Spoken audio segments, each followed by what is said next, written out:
আসসালামু আলাইকুম রহমতুল্লাহি বারাকাতুহু। বন্ধু, কাছের এবং দূরের, দেশের ভিতরে এবং বাইরে যারা যারা আমার ভিডিওতে ক্লিক করেছেন তাদেরকে আমার আন্তরিক শুভেচ্ছা ও ধন্যবাদ এবং যথারীতি সালাম এবং প্রণাম, ভালোবাসা যথাক্রমে। বন্ধু, আমি আজকে আপনাদের সামনে হাজির করেছি আমার কাটিং থেকে চন্দ্রমল্লিকা তৈরি করার পদ্ধতি। দেখুন, আমার এটা তৈরি হয়ে গেছে। এটা আমি আপনাদেরকে দেখাবো, খুলে দেখাবো, বালিগুলোকে ঝেড়ে আমি আপনাদেরকে দেখাবো। এটা আমি বিগত 20 দিন আগে এই চন্দ্রমল্লিকা ডালগুলোকে, বিভিন্ন প্রজাতির চন্দ্রমল্লিকার ডালগুলোকে আমি কেটে নিয়ে এসেছিলাম আমার বন্ধুর নার্সারি থেকে। দেখুন, সাদা বালি দেওয়া আছে, দেখুন কত সুন্দর শিকড় হয়েছে, দেখুন অপূর্ব, অপূর্ব অসাধারণ শিকড়। বন্ধু, সামান্য বালি আর কিছুই নয়। দেখুন বন্ধু, এইভাবে চন্দ্রমল্লিকার ডালগুলোকে আপনি বালিগুলোকে প্রথমে একটু খুলে বলি, নদীর বালি, সাদা বালি বা লাল বালি, যে কোনো বালিকে আপনি ভালো করে ধুয়ে নেন, 4 বার ধুয়ে নেন। এর মধ্যে যেন ক্লে বা কাদা না থাকে, শুধুই মাত্র বালিও থাকবে এবং এর মধ্যে কোনো রকম কাদা থাকবে না। এই অবস্থায় এই বালিগুলোকে একটা পটে আপনি ভালো করে রাখুন এবং জলটা বেরিয়ে যেতে দেন। অবশ্যই ড্রেনেজ ব্যবস্থাটা ঠিকঠাক রাখবেন। এরপর কাটিংগুলোকে আপনি এই বালির মধ্যে একটা পিন বা একটা কাঠি দিয়ে গর্ত করে নেন, 2 ইঞ্চি মতো গর্ত করে নেন। এই গর্তের মধ্যে বিভিন্ন প্রজাতির চন্দ্রমল্লিকার ডালগুলো কাটা, যেগুলো আমি এনেছিলাম, সেগুলোকে আমি পুঁতে দিয়েছিলাম। দেখুন, 1 2 3 4 5 6 প্রজাতির এখানে আমার চন্দ্রমল্লিকা রয়েছে এবং সেগুলো আমি দিন 20 আগে বালির মধ্যে দিয়েছিলাম এবং এটাকে দেওয়ার পরে একটা ঠান্ডা জায়গায় ছায়াযুক্ত অল্প আলোতে রেখেছিলাম। রাখার পর 10-15 দিন পর আমি একে ধীরে ধীরে সেমি শেডেড এরিয়া এবং রৌদ্রের মধ্যে রেখেছি। 20 দিন পরে ফিরে এলাম। দেখুন, আমার গাছে কত শিকড় বেরিয়েছে, অপূর্ব অসাধারণ শিকড়। দেখছেন বন্ধু, এই হলো চন্দ্রমল্লিকার কাটিং থেকে বাড়িতে সহজেই তৈরি করা যায় যে কোনো চন্দ্রমল্লিকা গাছের ডাল থেকে শিকড় তৈরি এবং চারা তৈরি।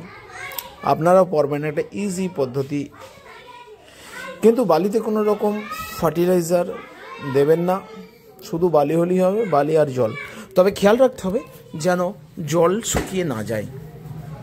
আপনারা পারলে একটা প্লাস্টিক দিয়ে পুরো টবটাকে ঢেকে দিতে পারেন। আমি অবশ্য ঢাকাঢুকি করিনি, এটাকে আমি ছায়াযুক্ত স্থানে রেখেছিলাম। আমার পুরাতন যে মাটি ছিল একটা টবের মধ্যে, সেই টবের মাটিটাকে আমি রিচার্জ করে নিয়ে আবার আমি এটাকে পটিং করব। দেখুন, পটিংটাও আমি দেখিয়ে দিচ্ছি। চারা তো দেখলেন, এটা হচ্ছে ডিএপি, এটা হচ্ছে 0050, এটা হচ্ছে চুন, আর এটা সামান্য ইউরিয়া। এটা 2 কেজি মতো মাটিতে 2 কেজি মতো মাটিতে এই মিশ্রণটি ভালো করে আমি দিয়ে দিলাম। এই ফার্টিলাইজারটা দেওয়ার পর আমি এখানে চারা রোপণ করে দেবো। দেখুন বন্ধু, আর সময় নেই, শীত পড়ে গেছে। দেখুন, এই চারাটাকে আমি রোপণ করে দিচ্ছি। এটা একটা স্ট্রং চারা। দেখুন, এই চারাটাকে অজস্র শিকড়, গুচ্ছ শিকড়, এই অজস্র শিকড় এখানে আমি এটাকে পটিং করে দিচ্ছি। দেওয়ার পর জল দিয়ে দেবো। আমি গোটা 10 পট করব, তবে ভিডিও যাতে বড় না হয় সেজন্য আমি মাত্র 2 কি 3টে পটিং আপনাদেরকে দেখাবো। দেখুন, পুরাতন মাটিকে রিচার্জ করা হলো, চুন, ইউরিয়া, 0050 এবং অ্যামোনিয়াম ফসফেট, ডিএপি। আর ইউরিয়া মানে হচ্ছে নাইট্রোজেন, ঠিক আছে বন্ধু। অ্যামোনিয়া হচ্ছে নাইট্রোজেন আর কি। দেখুন বন্ধু, এইভাবে আমরা ইউরিয়া, যেটাকে আমরা ইউরিয়া বলে থাকি, নাইট্রোজেন। এখনও আমার অনেকগুলো চারা রয়েছে, এগুলোকে আমি পটিং করে আরেকটা পটিং করে দেখাবো। আরও গোটা 10 চারা আছে, সেটা আমি পটিং করার পরেই আমি কোনো সময় আপডেট দিয়ে দেবো। এখন এগুলো 2টো চারাকে আমি একটা পটে ফের আমি পটিং করব। देखते থাকুন वीडियो, लाइक शेयर कमेंट एवं सब्सक्राइब করে पासे থাকবেন। दोस्त, आप लोग देख रहे हैं हुगली डिस्ट्रिक्ट वेस्ट बंगाल से मोहसिन आयुर्वेदिक प्लांट्स चैनल में। चंद्रमल्लिका फ्लावर का काटिंग से पौधा निकालने का तरीका और उसका साथ साथ इसको रिपोर्टिंग भी किया जा रहा है। देखिए पुराना सॉइल जो है उसको रिचार्ज कर ले रहा हूँ, उसमें चूना डाल के।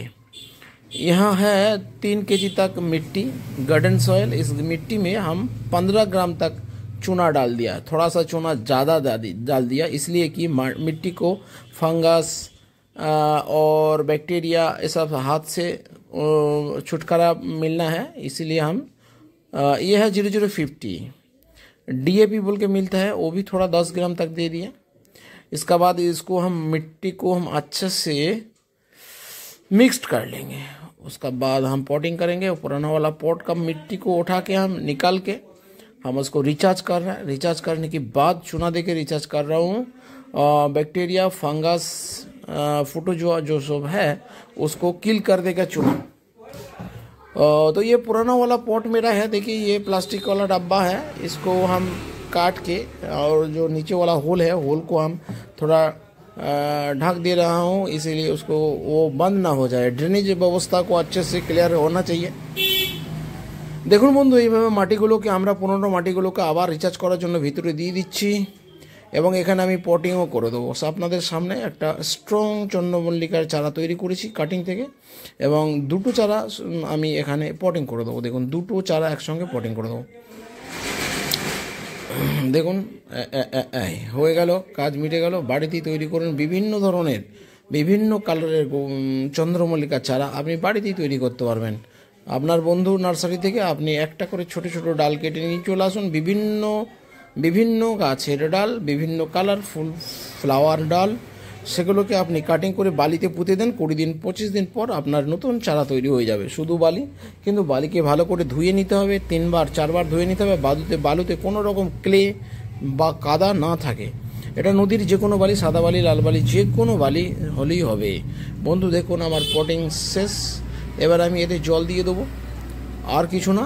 এখন 1 মাস পর এতে আমি খাবার দেবো।